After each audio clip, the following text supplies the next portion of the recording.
പരത്തും വീതികളിലും ഭവനങ്ങളിലും ഒക്കെ നിന്ന് ഞങ്ങളെ ശ്രവിക്കുന്ന ബഹുമാന്യരും നല്ലവരും പ്രബുദ്ധരുമായ എല്ലാ പ്രിയപ്പെട്ടവർക്കും ക്രിസ്തയേശുവിന്റെ ധന്യനാമത്തിൽ ഞങ്ങളുടെ സ്നേഹ വന്ദനങ്ങളെ അറിയിക്കുന്നു. പ്രശാന്ത സുന്ദരമായ ഈ ഗ്രാമപ്രദേശത്ത് ഒരു പ്രാവശ്യം കൂടി ക്രിസ്തുവിന്റെ സനാതനമായ സത്യസുവിശേഷം വിളംബരം ചെയ്യുവാൻ ദൈവം ഞങ്ങളുടെ ജീവിതത്തിൽ അനുവദിച്ച എല്ലാ കൃപകൾക്കും നന്ദിയോടെ ദൈവത്തിന് മഹത്വം കരേറ്റുന്നു. മാനവകുലം പാപത്തിന്റെ അടിമത്തത്തിൽ വീണുപോയി പാപത്തിൽ നിന്ന് മനുഷ്യന് പുറത്തു വരാൻ കഴിയാതെ ഓരോ ദിവസവും പാപത്തിൽ നിന്ന് പാപത്തിലേക്ക് മനുഷ്യൻ യാത്ര ചെയ്തുകൊണ്ടിരുന്നപ്പോ പാപത്തിൽ നിന്ന് പുറത്തു വരുവാൻ അവൻ കണ്ടെത്തിയ മതങ്ങൾ, കർമ്മങ്ങൾ, ആചാരങ്ങൾ, യാഗങ്ങൾ, ഇങ്ങനെ നിരവധിയായ കർമാചാരങ്ങൾ കൊണ്ട്, ഭക്തിമാർഗങ്ങൾ കൊണ്ട്, ജ്ഞാനമാർഗങ്ങൾ കൊണ്ട് പല വിധത്തിൽ മനുഷ്യൻ പാപത്തിൽ നിന്ന് പുറത്തു വരുവാൻ ശ്രമങ്ങൾ നടത്തിയെങ്കിലും പാപത്തിൽ നിന്ന് പുറത്തു വരുവാൻ അവൻ ചെയ്യുന്ന ഒരു പ്രവർത്തനങ്ങൾക്കും കഴിയില്ല എന്നുള്ള യാഥാർത്ഥ്യം വേദപുസ്തകം വിളിച്ചു പറയുകയാണ്.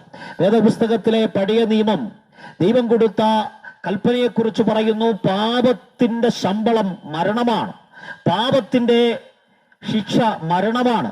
ആ മരണം അനുഭവിക്കാതെ ഒരു വ്യക്തിക്ക് പാപത്തിൽ നിന്ന് പുറത്തു വരാൻ കഴിയില്ല. നീതിമാനായ ദൈവം നൽകിയ ആ കൽപ്പനയുടെ പൂർത്തീകരണത്തിലൂടെ മാത്രമേ ഒരു മനുഷ്യന് പാപത്തിൽ നിന്ന് പുറത്തു വരാൻ കഴിയൂ. എന്നാൽ ഈ പാപത്തിന്റെ ശിക്ഷ മനുഷ്യന് സ്വയം ഏറ്റെടുക്കാൻ കഴിയില്ല. മരണമെന്ന് പറയുമ്പോൾ നമ്മൾ ശാരീരിക മരണത്തെക്കുറിച്ചാണ് പലപ്പോഴും ചിന്തിക്കുന്നത്. എന്നാൽ അതിനപ്പുറമായ ഒരു മരണത്തിന്റെ അനുഭവമുണ്ട്. അത് നിത്യമായ മരണമാണ്. 3 മരണങ്ങളെ കുറിച്ചാണ് വിശുദ്ധ ബൈബിൾ പഠിപ്പിക്കുന്നത്: ആത്മീക മരണം, ശാരീരിക മരണം, നിത്യമരണം. ആത്മീക മരണം എന്ന് പറഞ്ഞാൽ ദൈവവുമായി ബന്ധമില്ലാത്ത മനുഷ്യന്റെ അനുഭവമാണ് ആത്മീക മരണം. ആത്മാവിന് ദൈവവുമായി ബന്ധമില്ലാതെ വരുന്നു. കാരണം എല്ലാ പക്ഷിമൃഗാദികളെയും സൃഷ്ടിച്ചതുപോലെയല്ല മനുഷ്യനെ സൃഷ്ടിച്ചത്. അതിൽ നിന്നൊക്കെ വ്യത്യസ്തനായി സൃഷ്ടിയുടെ മകുടമായി മനുഷ്യനെ ദൈവം സൃഷ്ടിച്ചത് അവന്റെ ഉള്ളിൽ ആത്മാവിനെ കൊടുത്തുകൊണ്ടാണ്. കാരണം ദൈവം ആത്മാവാണ്. ആത്മാവായ ദൈവത്തോട് ബന്ധപ്പെടാൻ ആത്മാവുള്ള വ്യക്തിക്ക് മാത്രമേ കഴിയൂ. അത് മനുഷ്യന് മാത്രമേ കഴിയൂ. ദൈവം മനുഷ്യനോടാണ് കൂട്ടായ്മ ആചരിക്കുന്നത്, മൃഗജാതികളോടല്ല. ദൈവത്തിന്റെ കൂട്ടായ്മ മനുഷ്യനോടാണ്, ആത്മാവുള്ള മനുഷ്യനോടാണ്. അതുകൊണ്ട് മുഴു ലോകത്തെക്കാളും വിലയുള്ള ഒരു ആത്മാവിനെ മനുഷ്യന്റെ അകത്ത് ദൈവം നിക്ഷേപിച്ചു. അങ്ങനെ ആത്മാവുള്ള മനുഷ്യൻ ദൈവത്തോടുള്ള ബന്ധത്തിൽ ജീവിക്കണമെന്നാണ് ദൈവം ആഗ്രഹിച്ചത്. എന്നാൽ മനുഷ്യൻ സ്വന്തം ഇഷ്ടപ്രകാരം നന്മയും തിന്മയും ഒക്കെ തിരിച്ചറിഞ്ഞ് അവന്റെ ഇഷ്ടത്തിൽ നടക്കാൻ ആരംഭിച്ചപ്പോ അത് പാപമായി മാറി. അവന്റെ അകത്ത് പാപം വാഴുവാൻ തുടങ്ങി. അവൻ പാപത്തിന്റെ അടിമത്തത്തിലായി മാറി. പാപം അവനെ കീഴ്പ്പെടുത്തുവാനിടയായി തീർന്നു. അങ്ങനെ ആത്മീക മരണം അവന്റെ ജീവിതത്തിൽ സംഭവിച്ചു. ആത്മീക മരണം ജീവിതത്തിൽ സംഭവിച്ച മനുഷ്യന് ദൈവം വെച്ചതാണ് ശാരീരിക മരണം. അവന്റെ ജീവിതം ഏറിയാൽ 70-80.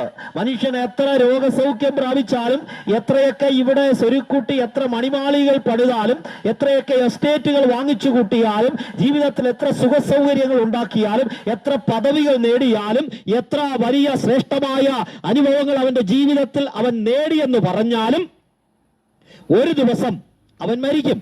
അവന് ദൈവം വെച്ചിട്ടുള്ളത് ഏറിയാൽ 70-80 എന്നൊക്കെയാണ് വേദപുസ്തകം പറയുന്നത്. അത് കഴിയുമ്പോ മനുഷ്യൻ മരിക്കുവാനിടയായിത്തീരും.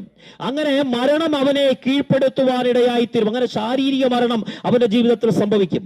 ആ ക്യൂവിലാണ് എല്ലാ മനുഷ്യരും നിൽക്കുന്നത്. ഇന്നല്ലെങ്കിൽ നാളെ മനുഷ്യൻ മരിക്കും. എന്നാൽ അതിനപ്പുറം ഒരു മരണത്തെക്കുറിച്ച് വേദപുസ്തകം പറയുന്നത് നിത്യമരണമാണ്. നിത്യമായ നരകത്തിലേക്ക് പാപിയായ മനുഷ്യനെ ദൈവം തള്ളിയിടുന്ന നിത്യ മരണം എന്നൊന്നുണ്ട് എന്ന് വേദപുസ്തകം പറയുന്നു. ആ നിത്യ മരണത്തിലേക്ക് മനുഷ്യൻ പോകാതിരിക്കേണ്ടതിന്, ആ നിത്യമരണത്തിന്റെ പാപത്തിന്റെ ശിക്ഷയായ ആ നിത്യമരണത്തിൽ നിന്ന്, നിത്യന്യായവിധിയിൽ നിന്ന്, നിത്യനരകത്തിൽ നിന്ന് മനുഷ്യനെ വിടുവിക്കുവാൻ സ്വർഗം വിട്ട് ഭൂമിയിലേക്ക് മനുഷ്യരൂപത്തിൽ, മനുഷ്യ സാദൃശ്യത്തിൽ ഇറങ്ങി വന്നവനാണ് യേശുക്രിസ്തു. യേശുക്രിസ്തു ആരാണ് എന്ന് ചോദിച്ചാൽ ദൈവമായിരുന്നു, ദൈവത്തോടൊപ്പമായിരുന്നു, ദൈവത്തിന്റെ സമത്വത്തിൽ വസിച്ചവനാണ്. എന്നാൽ ദൈവം ഭൂമിയിലേക്ക് വരുവാനിടയായത് ആത്മാവുള്ള മനുഷ്യനെ വിടുവിക്കുവാൻ വേണ്ടിയാണ്. ആത്മാവുള്ള മനുഷ്യന്റെ ജീവിതത്തിൽ പാപത്തിൽ നിന്ന് അവനെ വിടുവിച്ച് നിത്യതയിൽ അവനെ എത്തിച്ചേർക്കുവാൻ സ്വർഗത്തിൽ നിന്ന് ദൈവമായിരുന്നവൻ ആത്മാവുള്ളവനായി ഭൂമിയിലേക്ക്, ആത്മാവുള്ള മനുഷ്യന്റെ രൂപത്തിൽ ഭൂമിയിലേക്ക് വന്നു. മനുഷ്യന്റെ മുഴുവൻ പാപവും സ്വന്തം ശരീരത്തിൽ വഹിച്ചുകൊണ്ട്, മനുഷ്യന്റെ മുഴുവൻ പാപവും സ്വന്തം ശരീരത്തിൽ ഏറ്റെടുത്തുകൊണ്ട് യേശു ക്രിസ്തു പാപത്തിന്റെ ശിക്ഷയായ മരണത്തിലൂടെ കടന്നുപോയി. മരണത്തിലൂടെ കടന്നുപോയിക്കൊണ്ട് മനുഷ്യനെ പാപത്തിന്റെ മുഴുവൻ ശിക്ഷയിൽ നിന്നും യേശു വിടുവിച്ചു. അതാണ് സത്യസുവിശേഷം. കാൽവരി ക്രൂശിലെ മരണം യേശുവിന് പാപത്തിൽ നിന്ന് മനുഷ്യനെ വിടുവിക്കുവാൻ വേണ്ടി യേശു നടത്തിയ അകൃത്യയാഗമായിരുന്നു. ആ അകൃത്യയാഗത്തിലൂടെ യേശു എന്നേക്കുമായി പാപത്തിൽ നിന്ന് മനുഷ്യനെ പുറത്തു കൊണ്ടുവന്നു. ഇനി യേശുവിൽ വിശ്വസിക്കുന്ന സകലർക്കും സൗജന്യമായി പാപമോചനം ലഭിക്കുകയാണ്. അവന്റെ പുത്രനായ യേശുവിന്റെ രക്തം സകല പാപവും പോക്കി നമ്മെ ശുദ്ധീകരിക്കുന്നുവെന്നാണ് തിരുവചനം നമ്മളോട് പറയുന്നത്. അതുകൊണ്ട് എത്ര വലിയ പാപത്തിന്റെ അനുഭവത്തിലുള്ള വ്യക്തിക്കും വിശ്വാസത്താൽ യേശുവിനെ ഹൃദയത്തിൽ സ്വീകരിച്ച് എന്റെ പാപത്തിന്റെ പരിഹാരത്തിനായി യേശു കാൽവരി ക്രൂശിൽ മരിച്ചു എന്ന് വിശ്വസിക്കുന്നുവെങ്കിൽ സൗജന്യമായി പാപമോചനം ലഭിക്കുകയാണ്. അവനെ കൈക്കൊണ്ട് അവന്റെ നാമത്തിൽ വിശ്വസിക്കുന്ന ഏവർക്കും ദൈവമക്കളാകുവാൻ അവൻ അധികാരം കൊടുത്തു എന്ന് വേദപുസ്തകം പറയുന്നു.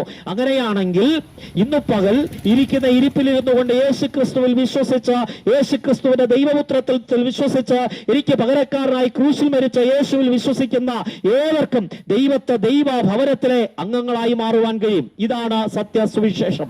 മരിച്ച് അടക്കപ്പെട്ട യേശു ക്രിസ്തു 3-ാം ദിവസം ഉയർത്തെഴുന്നേറ്റ് ഇന്നും ജീവിക്കുന്ന യേശുവിനെയാ ഞങ്ങൾ പരിചയപ്പെടുത്തുന്നത്.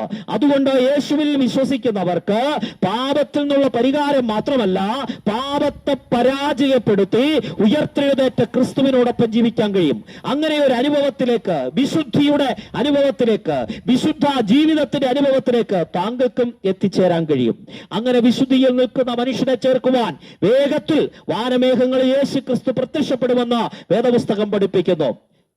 കർത്താവ് താൻ ഗംഭീരനാദത്തോടും പ്രധാന ദൂതന്റെ ശബ്ദത്തോടും ദൈവത്തിന്റെ കാഹളത്തോടും മധ്യാകാശത്ത് വെളിപ്പെടുമ്പോ പാപത്തെ പരിഹരിച്ച്, ക്രിസ്തുവിനുള്ള വിശ്വാസത്താൽ പാപത്തെ പരിഹരിച്ച് വിശുദ്ധ ജീവിതം നയിക്കുന്ന, കൃപയിൽ നിൽക്കുന്ന തന്റെ മക്കളെ യേശു തന്നോടൊപ്പം വിളിച്ചു ചേർക്കുവാനിടയായിത്തീരും. അങ്ങനെ ഒരു സുദിനത്തിനു വേണ്ടി, യേശുവിന്റെ വരവിനു വേണ്ടി നമുക്ക് നാം തൃക്കൻ പാർക്കുകയാണ്. ആർക്കാണ് യേശുവിന്റെ വരവിൽ എടുക്കപ്പെടുവാൻ യോഗ്യതയുള്ളത്?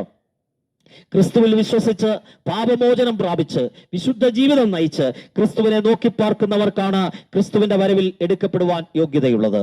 ആ നല്ലൊരു അനുഭവത്തിലേക്ക്, ആ നിത്യജീവനിലേക്ക്, നിത്യമായ സമാധാനത്തിലേക്ക്, നിത്യമായ ആനന്ദത്തിലേക്ക്, നിത്യമായ ജീവിതത്തിലേക്ക് നിങ്ങളെ ഏവരെയും ക്ഷണിച്ചുകൊണ്ട് ഞങ്ങളുടെ വാക്കുകൾക്ക് വിരാമം കുറിക്കുന്നു. ദൈവം നമ്മെ സഹായിക്കട്ടെ, അനുഗ്രഹിക്കട്ടെ.